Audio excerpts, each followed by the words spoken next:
Washington, D.C. And in the files of the Central Bureau, there is a story so strange in its implications that it defies ordinary classification. It is the story of a handful of people who, in the course of one desperate night, held back a wave of panic and pandemonium. It began after sundown, time 7:15. As Flight A Coast Patrol from Travis Field was returning to base. When the nightly Air Force transport pointed north toward Japan via the Great Circle route. While at sea, the Navy and Coast Guard maintained their usual round-the-clock vigil. And from the equator to the Arctic, the radar network swept the skies with eyes that never sleep. Time 7:19. An unidentified object was picked up 200 miles southwest of Point Barrow, Alaska. 7:27. Unidentified object confirmed at Fairbanks, Alaska. Heading south-southeast, 170 degrees. Height, 75,000 feet. Estimated speed, 5,000 miles per hour. White warning. 7:39. Unidentified object 200 miles due west of Vancouver, British Columbia. Course 170 degrees. Height 60,000 feet. Estimated speed down to 3,600 miles per hour. Yellow warning. 7:54. First interceptor flight airborne. Point of interception, 80 miles due west of San Francisco, California. 7:55. Unidentified object past point of interception. Red warning. 8:11. Morro Bay, California. Height 50,000 feet. Estimated speed 2,000 miles per hour. 8:15. Santa Monica, California. Height 10,000 feet. Speed 1,200 miles per hour. 8:18. All traces of unidentified object gone. Red warning lifted. By 8:25 at the Los Angeles branch of the Communications Commission, reports of strong interference with radio and television reception began to pour in from the beach area. The monitors went to work immediately. Mobile units were ordered to converge on the vicinity of the disturbance. Pinpoint direction finding devices began to trace the trouble to its source.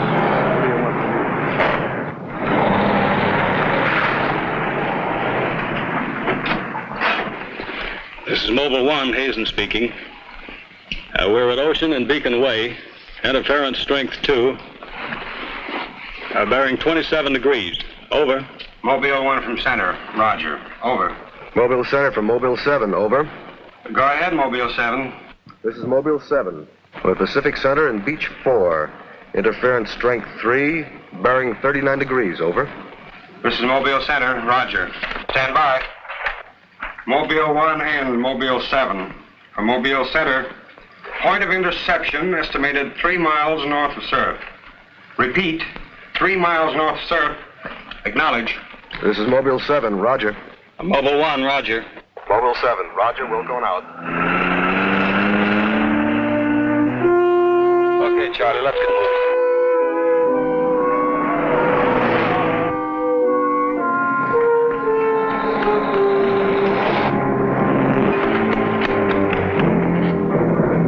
Yes, what is it? Take me to a phone quick. I need an ambulance. What's the matter? My husband and Pete out there in the picnic grounds just above the beach. They've been hurt. Well, this is a communications car. I'll phone it in from here. I'm Mobile 1 to Central, over. Did you make that out, Charlie? Not a word. I'm Mobile 1 to Central. I can't reach you. Repeat. Well, they must be getting us all right. I'm Mobile 1 to Central. Have an ambulance sent to beach at Surf. Emergency. 2 men hurt. Acknowledge. Roger and out. I'm sure they'll be here soon now. Tell us what happened. Oh, this man, he just kept coming at us. It was awful. Who? I don't know. He was wearing a suit like a diver. Hurry, please. They're hurt. Charlie, you better wait here. I'll go down and take a look.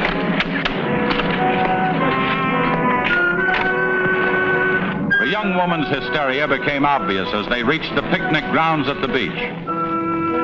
There was no sign of the mysterious intruder, and little could be done for her husband and their friend until the ambulance arrived.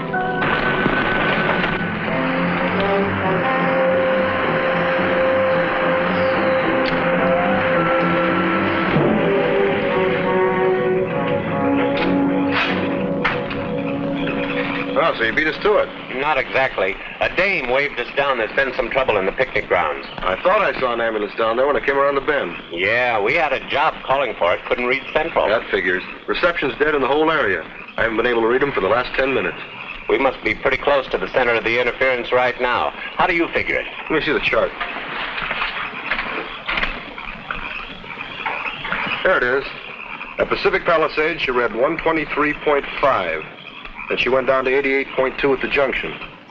Should make it 45 even here. Well, not quite. I've got 44.7. I'll check it again. Hi, fellas. How are you doing? Oh, we're just taking another reading now.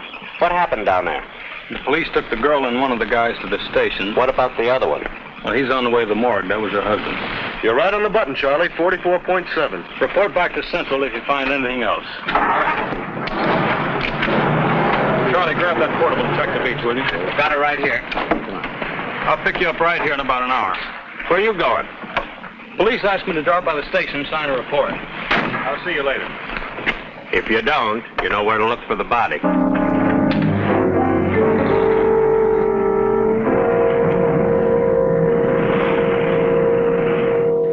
Like I said, we were just starting to eat when we heard something cracking through the sand toward us. I looked up and couldn't see anything. Then Betty screamed. At what? I thought you couldn't see anything. At first we couldn't. Then this guy started toward us. What kind of a guy? How should I know? He was wearing some kind of a helmet over his head. He could have been a deep-sea diver or anything. All right. After you saw this diver, what happened? Well, we jumped up. Ed, that was Betty's husband, yelled at him to stop. But he just kept coming. I never saw anything like it. He didn't say anything. He just kept moving in. And then you say he attacked you. Oh, we didn't give him a chance. Ed grabbed a piece of wood and took a swing at him. That didn't stop him. He caught the end. That's all I remember. Just because a man's taking a walk, there's no reason to slug him. Besides, you don't look like a guy who frightens so easy. How would you feel if somebody with a crazy helmet with pipes sticking out of it came at you in the dark? And look, I know this sounds crazy, but there wasn't any head in that helmet. No head. No head at all. It's the truth. I think you need some coffee. I don't want anything. It's all the same to you, Lieutenant. I've got to pick up one of my men at the beach. Okay, thanks for coming down, Hazen. Hope I didn't put you out. No trouble. So long. You too. All right, let's start at the beginning. How well did you know the dead man? And his wife?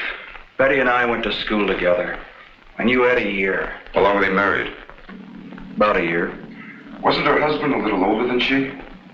I don't know. But you said you and Mrs. Evans went to school together. And you never discussed anything personal with her? She did mention he was older, yes. How much? 15, 20 years. What difference does that make? That wasn't too hard now, was it? Where do you live? 629 and a half East Palm Court. Why? That's where the Evans live, isn't it? Yeah, I board with them. You do, huh? Now, Mrs. Evans is a good-looking woman. What are you trying to say?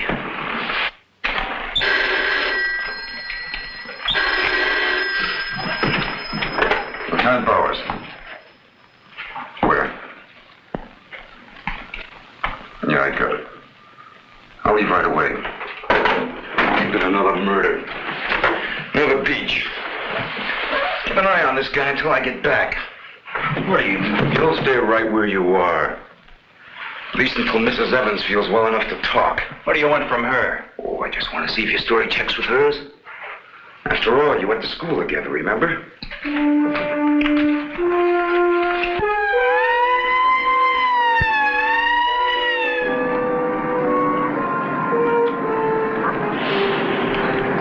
You say there were no witnesses, huh? None yet. Anything missing? I don't think so. The cash register wasn't touched. Get a breakdown of the inventory as soon as you can. What about fingerprints? The boys are working on them now.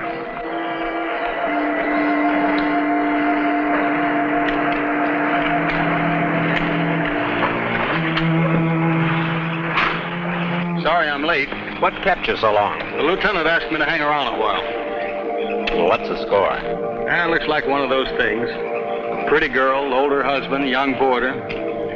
Kid claims some guy without a head knocked the old man off. You don't say. Anything else? Yeah, he had a diver's outfit with horns. No. He's going to have to do better than that. How are we doing? I took a reading about 10 minutes ago. The radiation is going out with the tide. What about the radio phone? It's working fine again. I just got a call from Central. They said Mobile 7 picked up some new trouble northeast of here. Here we go again. Hop in. So long.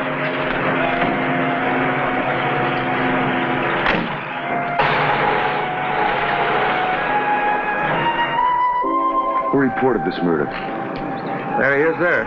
Lives next door. His name's George Nelson. Hey, Mr. Nelson. Yes, sir. Come here, will you? I'm Lieutenant Bowers, homicide. You found this body? That's right. He must have just locked up for the night when this happened. How do you know that? Well, he usually does around this time. What were you doing here? I was sitting home watching the fights on TV, and all of a sudden the thing started acting up. What has that got to do with it? Well, you don't know this set. You know, it wouldn't work at all when I came home to supper. Then all of a sudden it cleared up fine.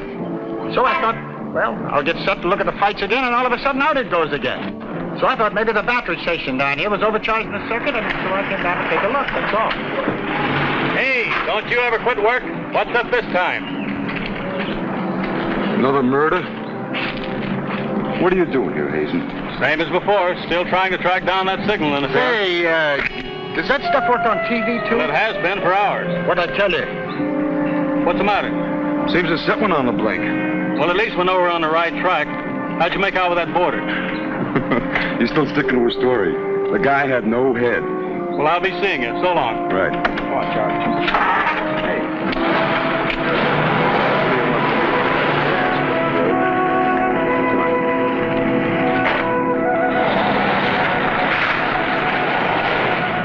And so the communications team resumed its mission to track the mysterious interference to its source. Via accurate readings taken at regular intervals by stationary and mobile units, it was determined that the disturbance was moving in a northeasterly direction. By 10:34, Mobile Center had pinpointed the disturbance at the edge of the Huntington oil fields. Units 1 and 7 were instructed to close in.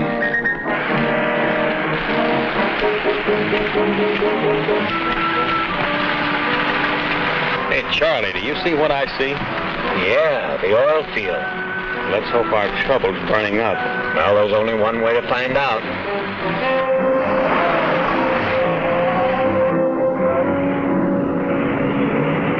Look, Sarge. 2 murders and an explosion in one precinct is big news. Now, come on, you can't pin it all on the young boarder. Or can you? Very funny. Yeah? I'm Hazen of the Communications Commission. Oh, the lieutenant's waiting for you. Thank you. Who's a wheel? You heard the man, Communications Commission. Oh, hello, Hazen. Hope you didn't mind leaving your job long enough to come down here. As a matter of fact, I needed a break. We've been on the go since sundown. I'll bet you'd like a cup of coffee. You got a deal. Here. Thanks. Right. What's on your mind? Well, it's just a hunch, but let me show you something. First, right here tonight, a murder was committed at the beach. You were on the scene before I even knew about it. Go on. Right after that, there was another murder. Right here. And we bumped into each other again, right? Yeah. Now, I just got back from the oil field. Here. There was a big explosion. And I saw one of your units cruising around. That was number 7. I got there a little later. What are you driving at? I don't know yet. Hazen, is it possible that our work and your work might be related in some way? Maybe. Let me follow you down the line. We'll add it up together. Good idea. You know, my job is primarily concerned with the detection of any kind of interference where communications are concerned. Yeah. Might have something there. We've been tracking some kind of disturbance right down the line from the beach to the oil fields. Just like you've got it marked off here. Well, then I'm right. Only we haven't found our trouble yet. Tommy, this kind of interference happen very often? Never anything like this.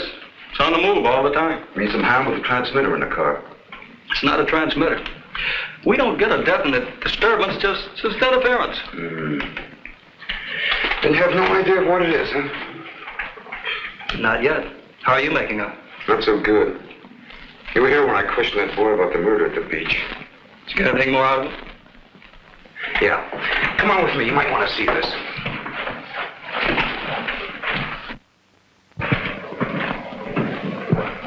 I see you're just about done. Thanks, you can go now.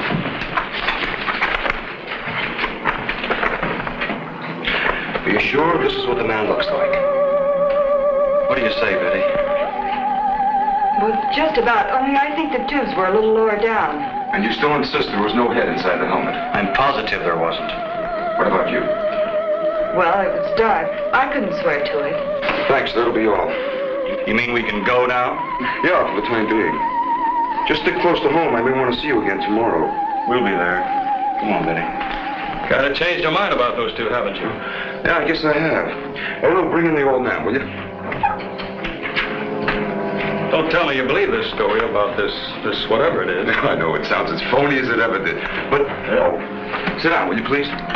You're the watchman at the Huntington oil fields? Oh, yes, sir. I've been with the company for over 22 years, Sit sir. down. Will you tell Mr. Hazen here exactly what happened? Well, sir, like I said before, I was just closing the gate for the night when I saw this fella coming up. I was never so scared in my life. Yes, go on. Well, it wasn't the man so much as the suit he was wearing. Well, he wouldn't stop when I hollered at him. He just pushed his way right in there through the gate and walked right up to the tank. Now, you carry a gun? Did you try to stop him? Oh, well, he was much too close to the tank. I was afraid to shoot. So I thought I might call for help. And just as I got to the shack, the tank blew up. Oh, you should see the sight. Yeah, sir, can you give us a description of this man? How would you say he was dressed? Well, sir, like I said before, he wore a sort of pliers, not outfit, with a helmet attached to it. How tall was he? Oh, he was a giant of a man. And he had tubes sticking out of that thing, that helmet he wore. Can you tell us what his face looked like? Well, sir, though he got pretty close to me, I could swear the man had no face. Now, if you saw this man again, would you recognize him? I mean by his outfit. Oh, I'll never forget that sight if I live to be 100, sir. Would you say this is the man? Wait, sure, that's him. Thank you very much. You may go now. All right, sir. Thank you. Well, Higson, what do you say now? Beats me. The descriptions check all right. This could be some kind of flying suit. High altitude equipment. Yeah, that's what I've been thinking. Well, how do you explain that stuff about the missing head? No, we can discount that. These people were frightened. It was night. Nobody really took a close look at it. I guess you're right. But whoever he is, that outfit doesn't look like one of ours. Of course, he could have been dropped by parachute. You mean sabotage? We're checking. I think we better wire a report to Washington and see what they say. Oh, you can use our teletype. I'll tip off the LA police to be on the lookout for something unusual. Hey, wait a minute. What about the press? Oh, I don't think they know too much now. We better keep it that way for a while at least, till we find out whether our friend is still around here. Well, if he is, I think we can find him for you. My hunch is that he's carrying something around that's causing all this disturbance, whether he knows it or not.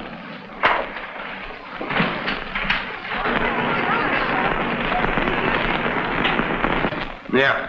Kill that page 1 lead. They let the boarder and the girl go. How do I know? Maybe the lieutenant thinks that the guy in a flying suit knocked off the husband. Nah, not a chance. Not a chance of an exclusive on that picture. They're making a blanket release in the morning. Oh, there's a guy from the Communications Commission in there now. Yeah, I'll call you back later if there's anything new. Okay.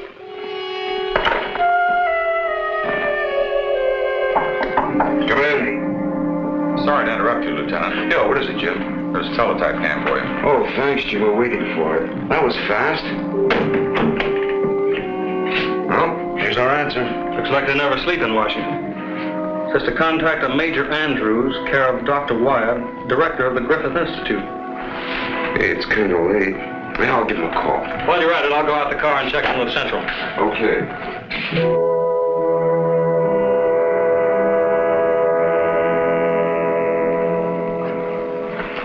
Well, that's the story up till now.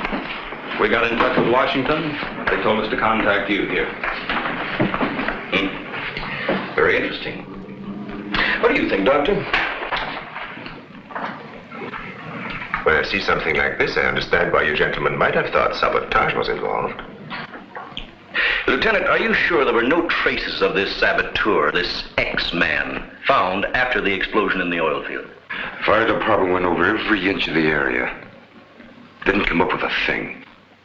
Well, then there's a strong possibility that he might have perished in the explosion itself. I doubt that. We're pretty well convinced this man is carrying something that's responsible for all the signal interference. According to the last report I got, there was a definite disturbance about 3 miles east of the oil fields, sometime after the explosion. Well, then if he's alive, you should be able to keep an accurate check of his whereabouts. Not that easy. As a matter of fact, we lost contact about 3/4 of an hour ago. Maybe he realized you were trailing him and got rid of whatever he had that was causing the disturbance. In that case, there's nothing much my department can do to help you. I guess it's up to us. Unless you have some suggestions. Well, let me think out loud for a minute. It might just be that what we've been talking about so far, and this phantom, as we'll call him, ties in with what the doctor and I have been discussing. That is very possible. I don't know whether you know it or not, but somewhere around 7:30 this evening, our radar networks picked up an unidentified object off Point Barrow, Alaska. They traced it clear down to Santa Monica before they lost it. Santa Monica? That's where we first picked up our radio interference. Yeah, right at the scene of the murder. Well, then, if all these things tally up, we've got some idea of how our man got here. You mean that he came in some plane? In that case, somebody would have seen it land and take off again.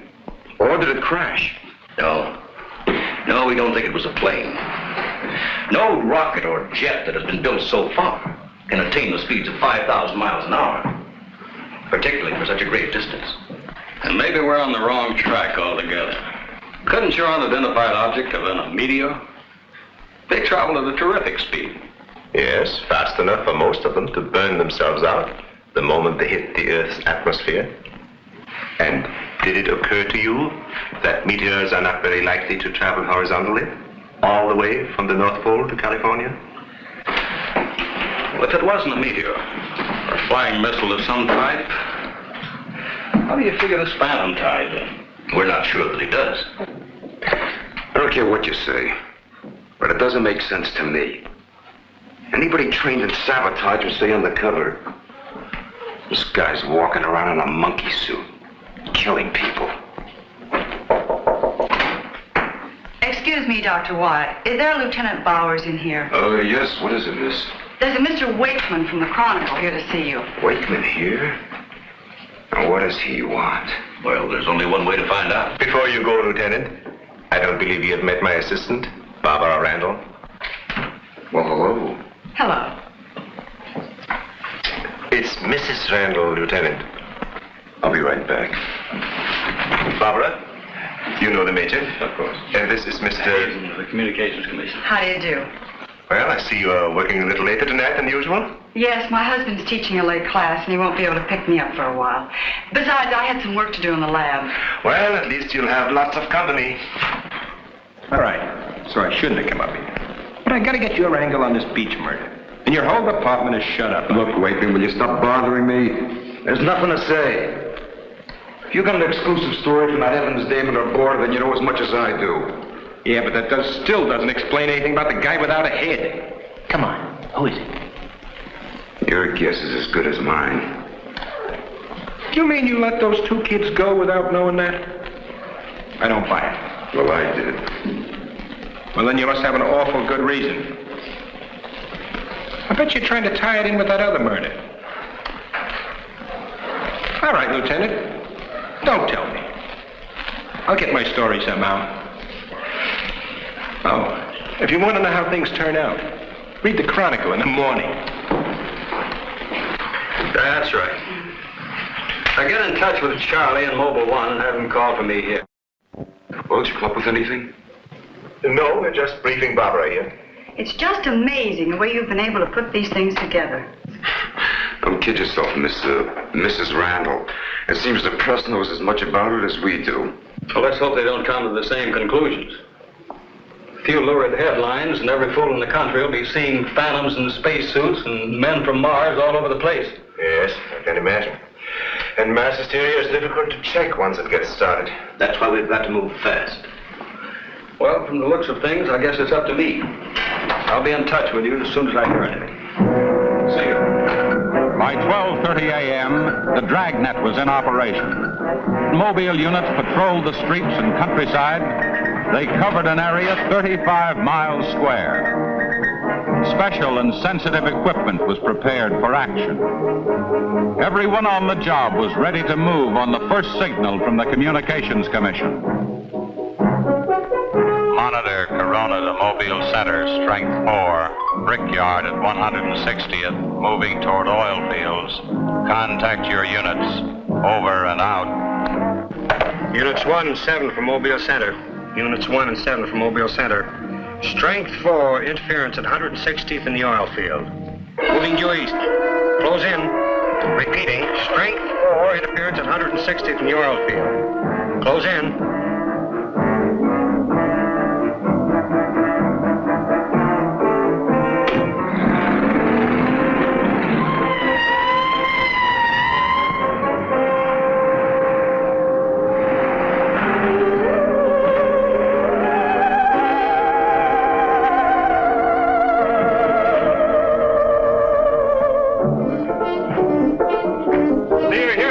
Just got here, trying to set this up. What gives, Hazen? It's in this area, all right. I brought the Geiger counter. Thank you, Doctor. Why don't walk over those oil fields? Well, it doesn't register as far as the oil field. I think we'll do better if we split up, man. Right, Lieutenant. You two go that way. Lieutenant, out here. Joe, you follow him. Come on, Doctor. And you? Oh, forget it.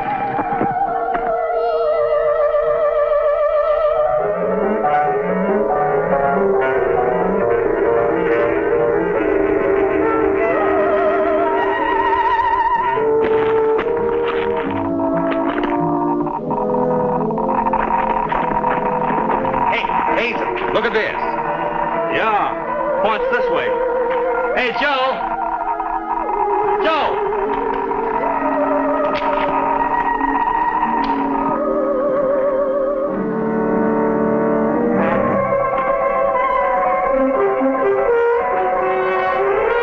Hazen! Hey, Hazen!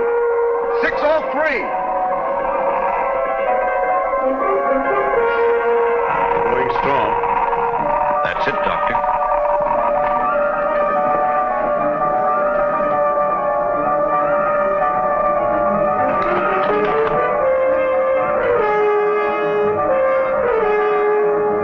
It's leading this way. Come on.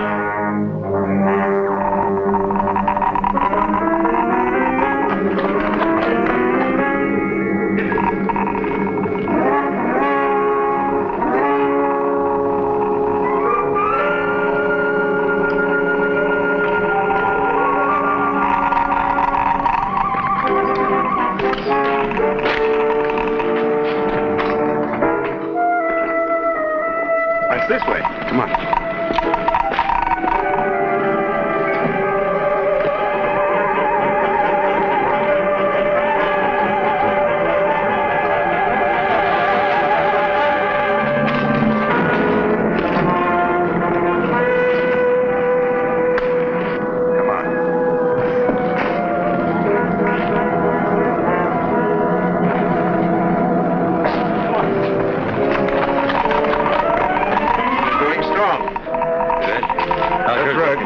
Checks with me.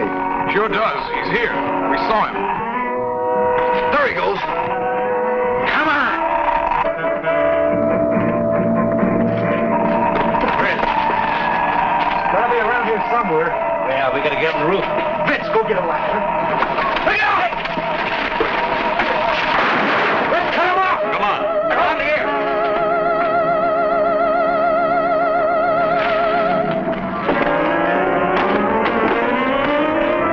Anybody see him? There he is!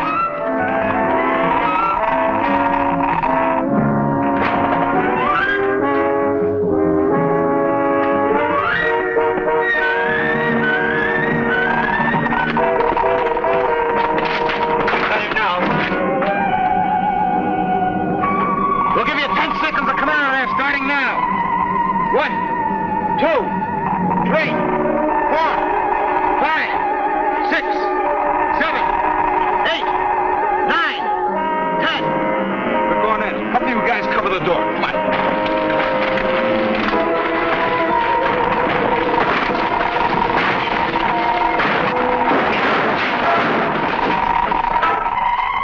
There's nobody in here. Possible. We saw him come in. So maybe he went out of the window.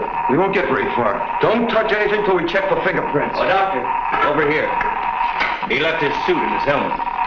Hey, let's spread that thing out so I can get a good shot of it. Keep away, you fool. What's the matter? For your information, that's a Geiger counter, and it says hands off. I think you'd better wait outside. I just have a job to do. So do we. And I'm afraid ours will have to come first. There's no radiation from the helmet. But look at this. So that's what's been causing all the trouble.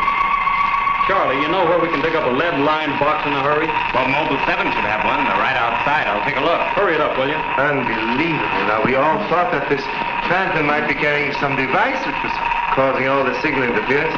But to learn that it's due to the very clothes on his body. Well, that's not the only thing that bothers me. Did any of you get a good look at his face? Not me. He's too far away. Well, I did. Unless I'm mistaken, that helmet was empty. Hey, where am I going to put this stuff? Oh, put it in Dr. Wyatt's station. Yeah, we take it back to the Institute. Right. $5 each? No, that's all right. You can handle that.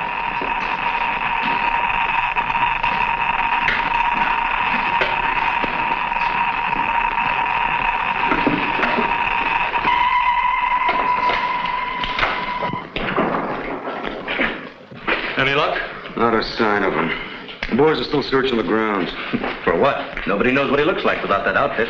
Well, bet on that, Major. The reporter got a flash picture of him, and I just happened to borrow that film. It's on its way to headquarters right now to be developed. Good. Send us a print as soon as you can. Sure. Lieutenant, are you sure you don't want to come with us? We want to make a few tests at the lab. I'd like to, Doctor. But you know the situation. I gotta get that guy. Let me know how you make out, will you? Yeah, we'll do that, sure.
We were just on our way home when we saw you drive in. Good evening, Barbara. Hello, Bill. I see we got here just in time. Anything new? Lots of excitement, but that's all. Major, you know Barbara's husband? Oh, of course. How are you? How are you? Yeah, it's a nice-looking dog you've got there. What's his name? His name? Venus? Say, Bill, I hate to ask this, but something important has come up, and I wonder, can we borrow Barbara for about an hour or so? I suppose so. Of course. Darling, why don't you go and do the shopping? Here's the list. The market's open all evening. I may as well. See you later, Helen. I'll take the dog and tie her up. Thank you, Bill. Good night. Good night. I'll give you a hand with it. Oh, thanks, Doc. Easy now. Look out for your fingers.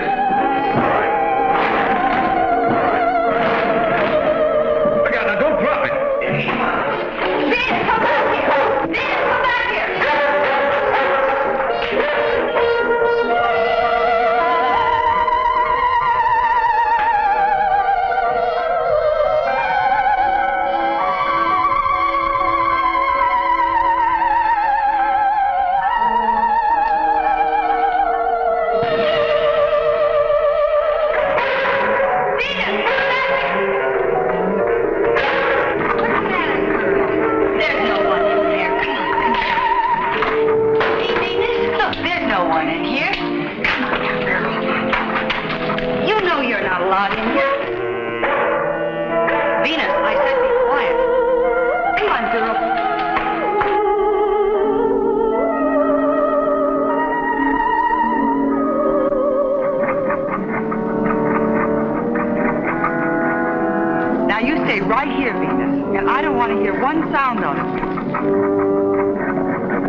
Fingerprints anywhere.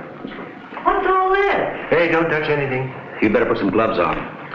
Our friend, Mr. X, left this suit at the oil refinery. You mean you were that close to him and you didn't catch him? I'm afraid so. That's up to the police now. Hand me those shears. I want to cut up this material to work with it.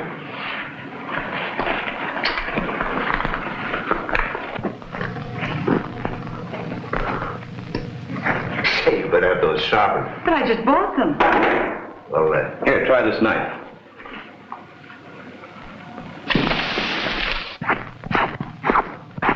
That still won't cut. Let me try.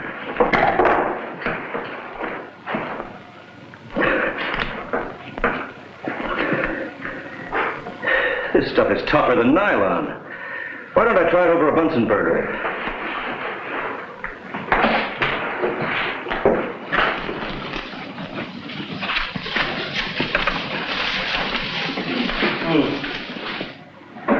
It doesn't burn either. Let's take a look at it under the microscope. Look, it's magnetic. Magnetic? Here, radioactive. And apparently indestructible. Thank you.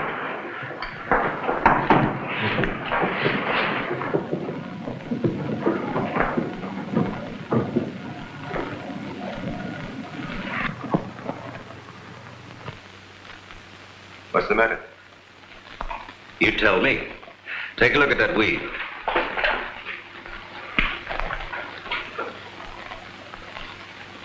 What weed? There is none. This material is one solid mass. May I see it?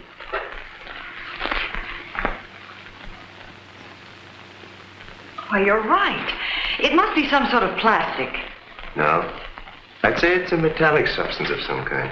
Well, I've seen a lot of interesting alloys, but never anything like this. Let's try an acid test. All right. Go ahead. Careful now. We'll only take a drop or two.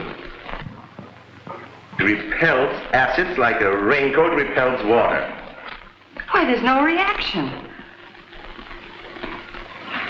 Well, Major, this looks as though we were going to be here for a long time.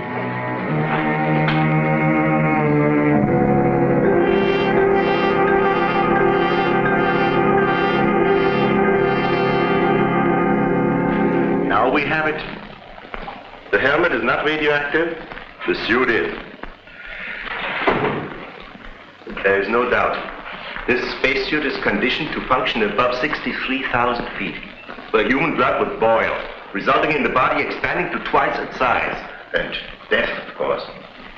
I know. And it must withstand pressure and counterpressure. Also, it must be so supercharged it can function in thin atmosphere. Now, let's see what it is that is left in this breathing apparatus. Well, how are you doing?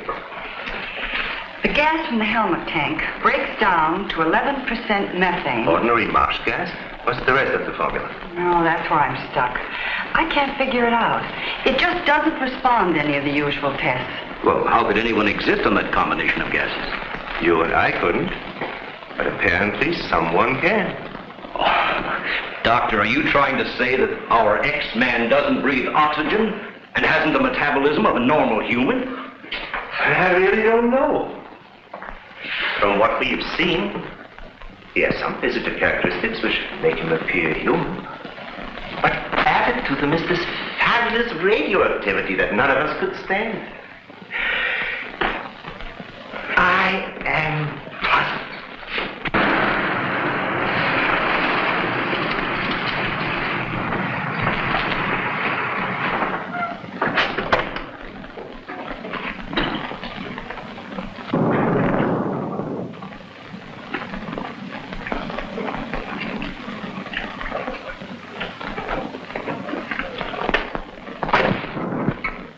I think the answer lies right here in this helmet.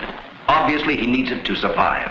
Otherwise, he wouldn't have risked wearing it where he was sure to be recognized. As it is, he only took it off when he was cornered. Well, if what you say is true, how can he exist without it now? Let me put it this way. It's like a patient in an iron lung. Sometimes one can be removed for hours at a time without any ill effects. Exactly. And I think the same principle applies here. And that means, sooner or later, he has to get his breathing apparatus back or die. I don't understand. Well, I've got an idea. If we were to return this whole outfit to where he left it, he might be tempted to come back. Dr. Wyatt speaking? Yes, he's here. No, thank you. Hello, Major. Still at it, huh? Mm-hmm. No, we haven't got a thing, no. The picture? Yeah, hold on. He says the picture the reporter took of our man didn't come out. I was afraid of something like that. The radioactivity must have burned the emulsion. Hello. No, we didn't find any fingerprints at all in his clothes. Did you find any? Too bad. Hello? Will you wait there, please? We don't know what to make of this either. Have you heard from the communication boys yet? Well, let's hope they turn up with something. Major, excuse me. Hold on a second. Yes? It's Mr. Wakeman of the Chronicle. He insists upon seeing you. He does? Where is he? I told him to wait in the lobby. Good. Hello? Yes, our friend from the press is here.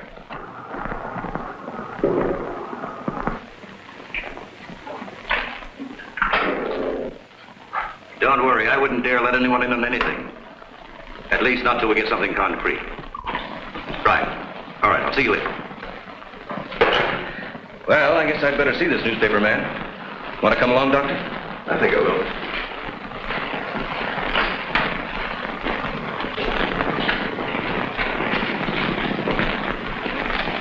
Oh, hello. Remember me? Certainly, yes. A nice lot of gadgets you got here. We think so. What's on your mind? Well, I was wondering if you might let me take a couple of pictures of that suit you brought up here. I'm sorry, we can't do that. Oh. Well, now look, I got a wonderful picture of the guy running in the shack, and the lieutenant stuck his nose in my business, and what do I get? A blank.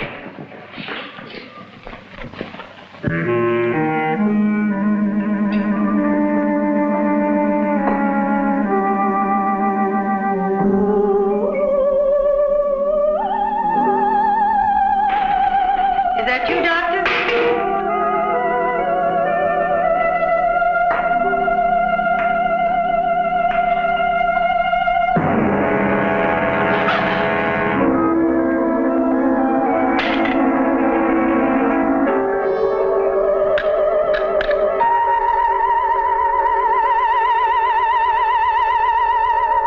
Well, you must have some lead on this guy, otherwise you wouldn't have brought that suit up here.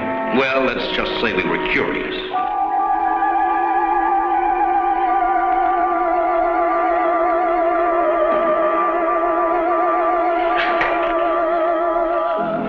Hello, Bill. I beg so soon? Isn't Barbara through? I don't know. She's still in the lab. Why don't you go up and see? Thanks, I will.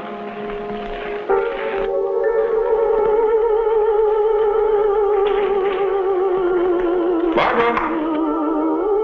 Barbara, are you in there? Bill, listen to me. I'm not alone. Someone is in here with me. I can't see him. He locked the door and has the key. I'll break the door down. No, Bill, don't, please. You better get help. You mean I've come all the way up here for nothing? I'm afraid so. Good night. Yes. Good night, Mr. Wakeman. Good night.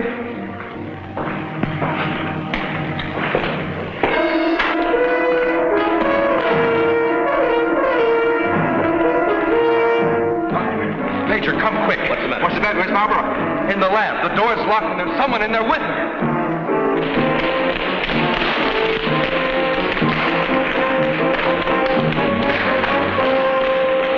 I thought you said the door was locked. It was. She's gone. Oh, cover the main entrance. That's the only way anybody could leave. I will. Well, in that case, we would have seen her on our way up. Well, then she must still be in the building. We'd better split up. I'll take the roof.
She couldn't see who did it.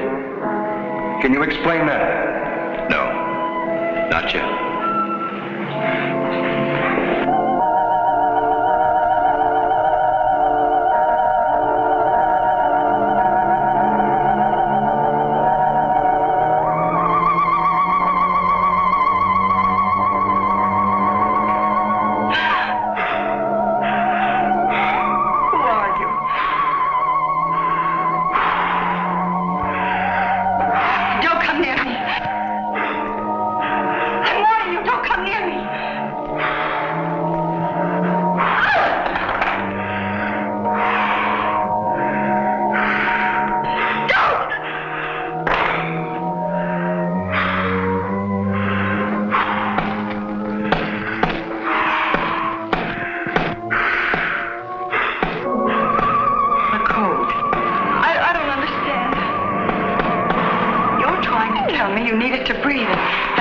Left in the tank.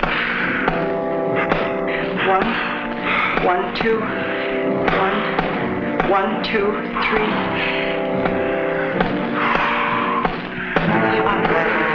I'll write it down.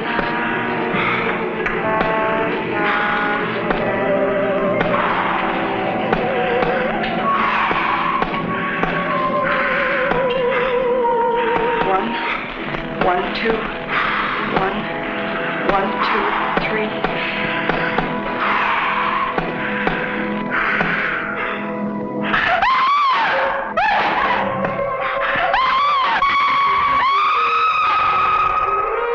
In the lab.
looks amazing.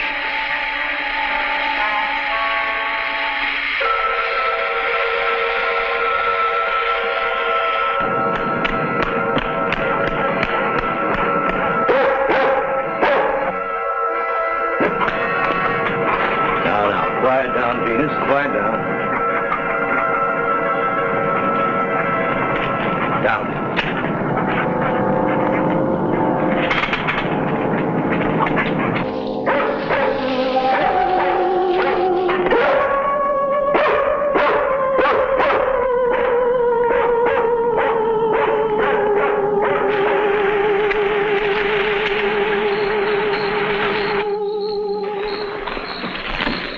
Mobile Center from Mobile 1, come in, please. This is Mobile Center. Go ahead. Get hold of Major Andrews or Dr. Wyatt at the Institute. I want to talk to either one of them. Will do. Stand by, Mobile 1. Dr. Wyatt speaking. Oh, yes, Mr. Hazen. Yes, we're still at it. Lots and lots of excitement, but nothing definite yet. Have you anything to say? The trouble seems to be just about gone. We get a flash in the direction of the observatory once in a while, but I figure that's because of the outfit you're testing. Yes. Lieutenant Bowers ought to be here any minute. Of course. How long will it take you to get up here? Good. See you then.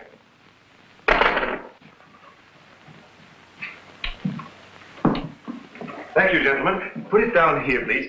Barbara, would you mind plugging that cord in over there? Now you're going to see something very interesting. I have to resort to ultraviolet light in order to show you what little there is left of the spacesuit. As you can see, it has reduced itself to this liquid and it is in an evaporating stage. The helmet is in the lab and still intact.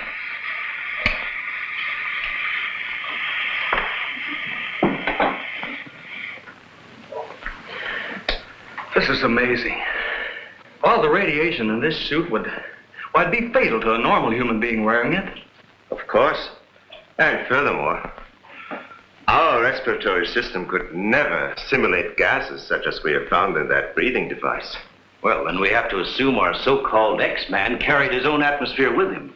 Excuse me, but as a matter of curiosity, why do we refer to this thing as a him? I thought it was invisible. Under normal conditions, yes. Yet, Mrs. Randall did see the imprint of a large foot and a masculine hand under ultraviolet light. How do you explain that? I don't know, but the human body is composed of various elements with a carbon base. Like coal? Yes.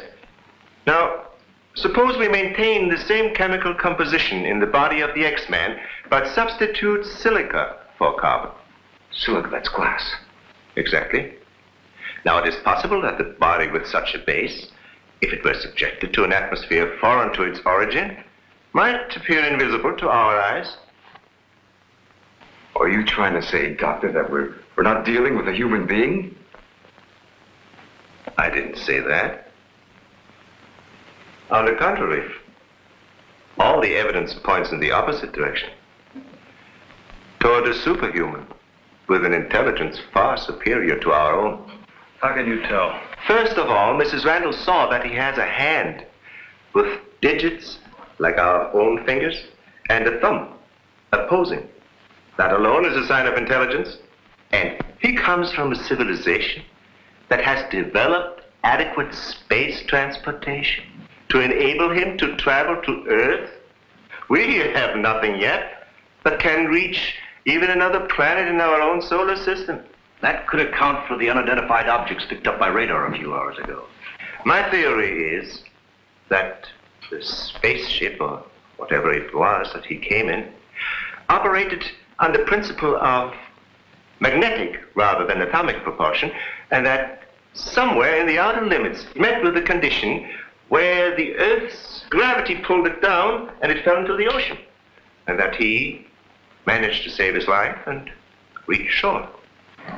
You can pick up any type of communications interference no matter how weak the signal may be. Sure thing. We were on his trail from the minute he left the beach. I never knew you carried such sensitive instruments in your car.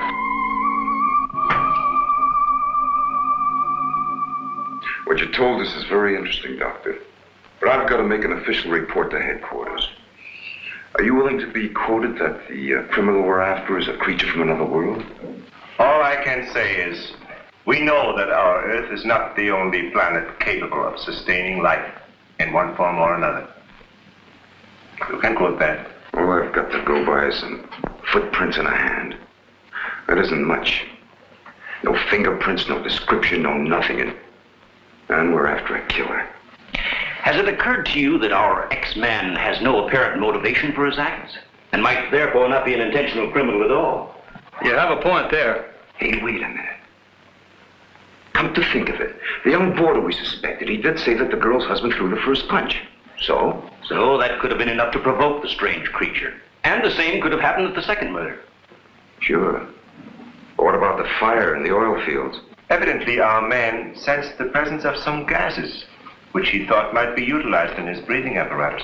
Yeah, that could account for his presence at the oil refineries, where something went wrong, causing the explosion. Too bad he got wise to us and took off his uniform, or we'd have been able to catch up with him by now.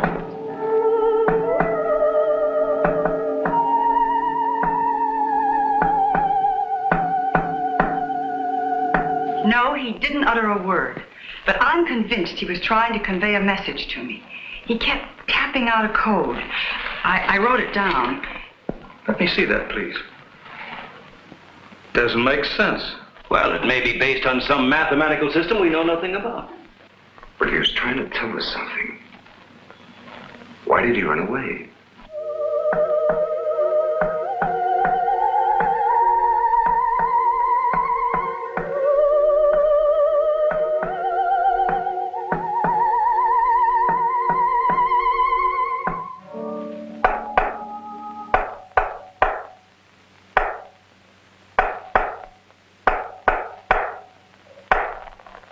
What do you think of that? Huh. Hazen must be crazy sending out stuff like that. I guess so. Why don't you try and get a hold of him? Yeah. Mobile 1 from Mobile Center. Come in, please. Mobile 1 from Mobile Center. Come in, please. Mobile 1 from Mobile Center. Come in, please. Hey, that's Central calling.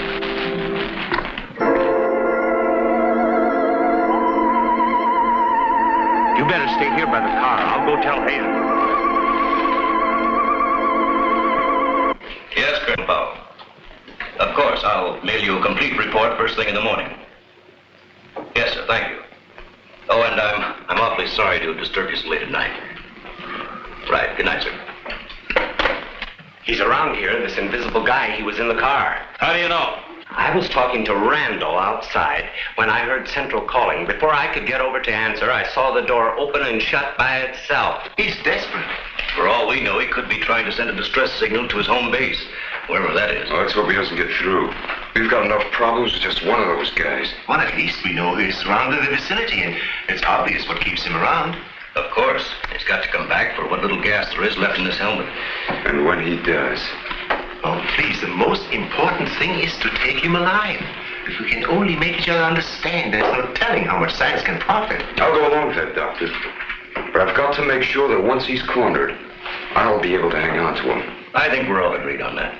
All right, good, then we must see it from his angle. He's in an alien world. No doubt we are as frightening to him as he is to us. Now, the most important thing, then, is to keep calm at all costs and do nothing to provoke him. Immediately, a simple plan to trap the Phantom went into operation. All obstacles to his entry were removed. To erase any possible suspicion, the doors were left unguarded, and inconspicuous electric eye equipment was set up. All this was connected to a makeshift control board, which would immediately signal the exact location of the trespasser. Now, there was nothing to do but wait. The one road leading to the Institute was blocked off to make certain no outsider would upset the plans or interfere in any way. What's the big idea? Sorry, nobody's allowed through here. Who says so? Lieutenant Bauer's orders. Oh, is he up there? He might be. Well, you get word to him that Joe Wakeman of the Chronicle is here. Sorry, Bud, I can't leave. Oh, what about them over there? Hey, you over there. Me? Yeah. Aren't you the guy from the communications outfit? Didn't I see you down at the oil fields a couple hours ago? What of it? You got anything to do with this? Well, you'll have to ask Lieutenant Bowers about that. How can I if he won't see me? That's a good question.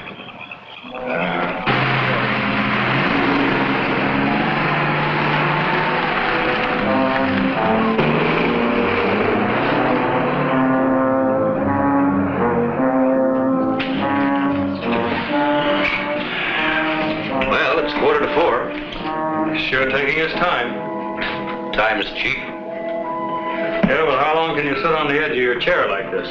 Well, dear, if we have to. I only hope this mechanism works. It will, unless he flies in between the wires. I wouldn't take any bets that he can't. Well, if everything else fails, we still have Venus here to help us.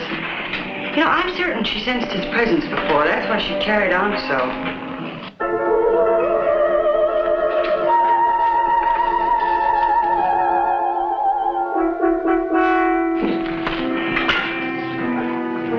What's the matter, Lieutenant? Is this thing getting you? Oh, no. I'm just thinking about public reaction to all this. I'll give something to the press by morning. I hope we'll have something to say by then. Oh, by the way, when and if he does show up, Barbara, you run over to the lab and keep an eye on that gas tank and the helmet. I understand. Good. And I'll take one ultraviolet lamp, and you take the other. Don't forget.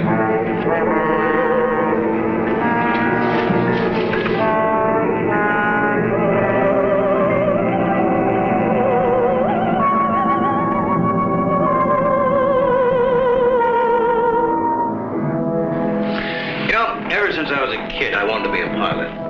Then after I got my wings and had 75 missions, I thought I'd seen everything. Now, after all this, I know I haven't seen anything.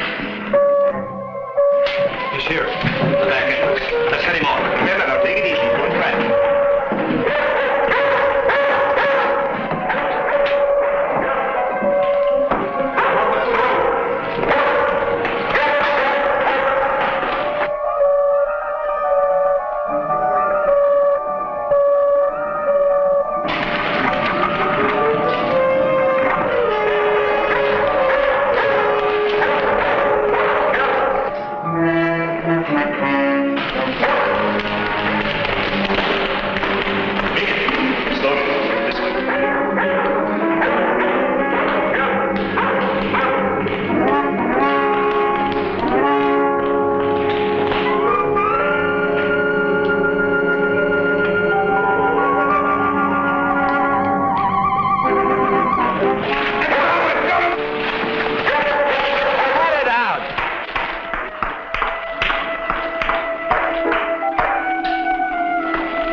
trying to do? Well, it's the reporter. Yeah, it sure is. What's going on around here? You guys crazy?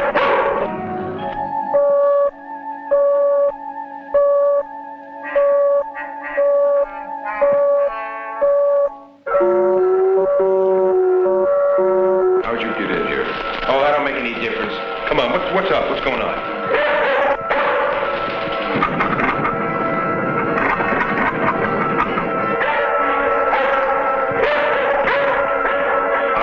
You better tell him. I'll reset the wires.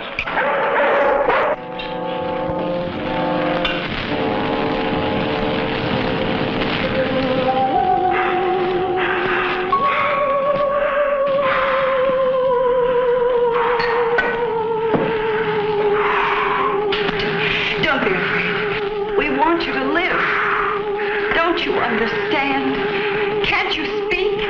Can't you say something, anything, in any language?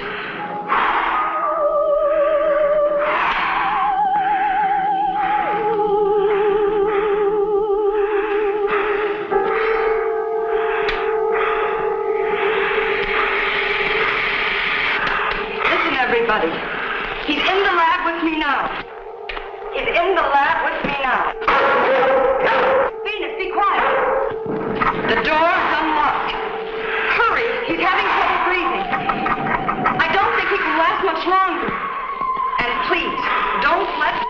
ran at him and walked in quietly. Quiet, Venus.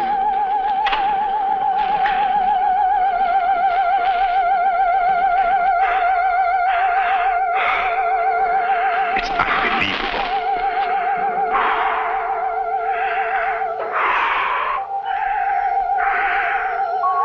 You see, there's nothing to be afraid of. Nobody wants to hurt you.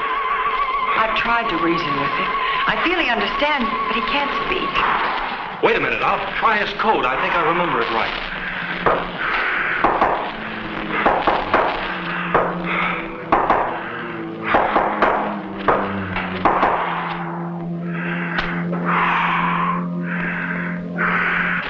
Better plug in the ultraviolet light.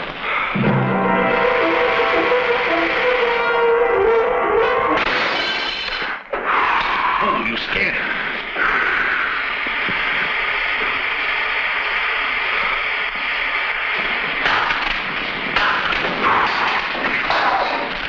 Look, there goes Venus.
Take this. I'm going after you.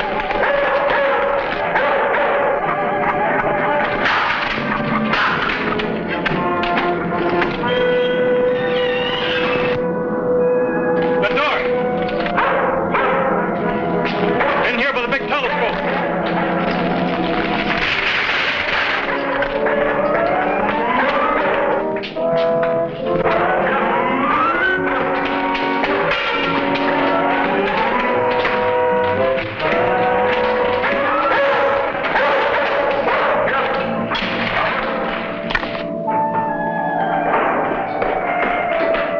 Close the door. The switch is over there.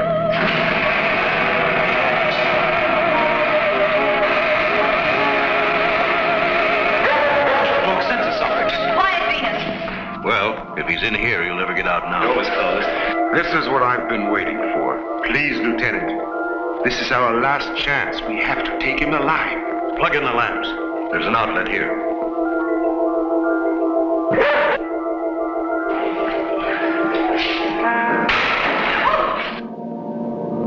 He must be up there.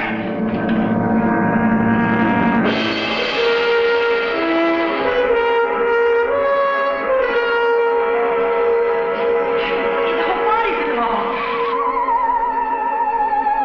If I hadn't seen this with my own eyes. What do we do now? Stand back.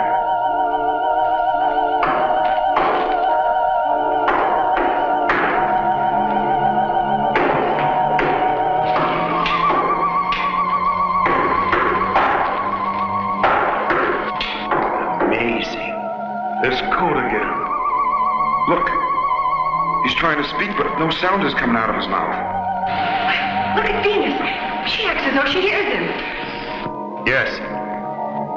God can hear sounds that we can. His voice must be beyond the range of the human ear. Maybe he's screaming. He's suffocating.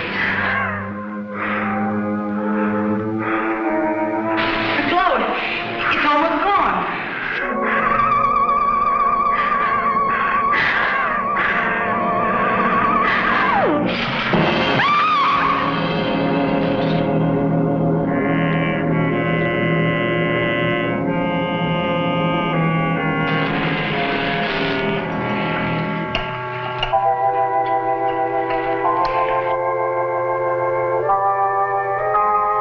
He won't need these lights anymore. In death, he has become visible as a normal body.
So he came here, wherever from, and right before our eyes, his body went through the final phases of life.